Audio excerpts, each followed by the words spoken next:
অনেকে রিভিশন বলতে মনে করে যে আবার বোধহয় বইয়ের শুরু থেকে পড়তে হবে বা গোড়া থেকে পড়তে হবে। Not like that. তুমি তো এতদিন পড়াশোনা করেছো, তাই না? এবং সেখান থেকে তোমার একটা আইডিয়া হয়েছে যে what are my strengths and what are my weaknesses. তোমার নিজের স্ট্রেংথ এবং উইকনেস কিন্তু আমি বলতে পারবো না, সেটা তুমি বলতে পারবে।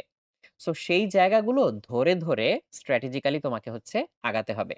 সো সেই জায়গাগুলো ধরে আগাতে গিয়ে এমন কিছু করা যাবে না যাতে তোমার অলরেডি নেয়া যে প্রিপারেশনটা সেটা যাতে কোনোভাবে হ্যাম্পার হয়, তাই না? সো তোমার রিভিশন স্ট্র্যাটেজিটা কেমন হতে পারে? সেটা হচ্ছে কোয়েশ্চেন ব্যাংক বা প্রিভিয়াস ইয়ার এর যে কোয়েশ্চেন গুলো, এটা তো খুব ভালো একটা অপশন যে তুমি এগুলো দেখে করবে। মডেল টেস্টে হচ্ছে আমরা যে প্রশ্নগুলো করছি তোমাদেরকে, যে উত্তরপত্রগুলো দিচ্ছি, তুমি নিজে যে পরীক্ষা দিয়েছো, এটাও তো ডেফিনিটলি ভালো একটা জায়গা। সো এগুলো দেখে তুমি একদম নিজের স্ট্র্যাটেজি অনুযায়ী, নিজের স্ট্রেংথ উইকনেস অনুযায়ী তুমি হচ্ছে বুঝতে পারবে কি করতে হবে না করতে হবে। ওই জায়গাগুলো ভালোভাবে পড়বে।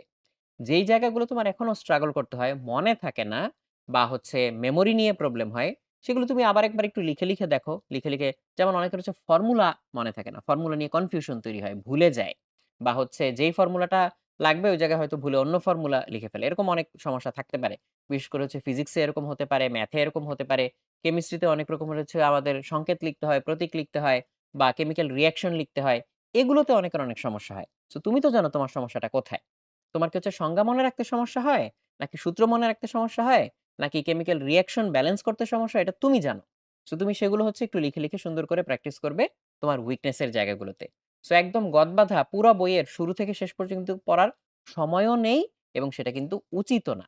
সো এইভাবে তুমি স্ট্র্যাটেজিক্যালি ধরে তোমার উইকনেস গুলোকে এলিমিনেট করে রিভিশন দিবে।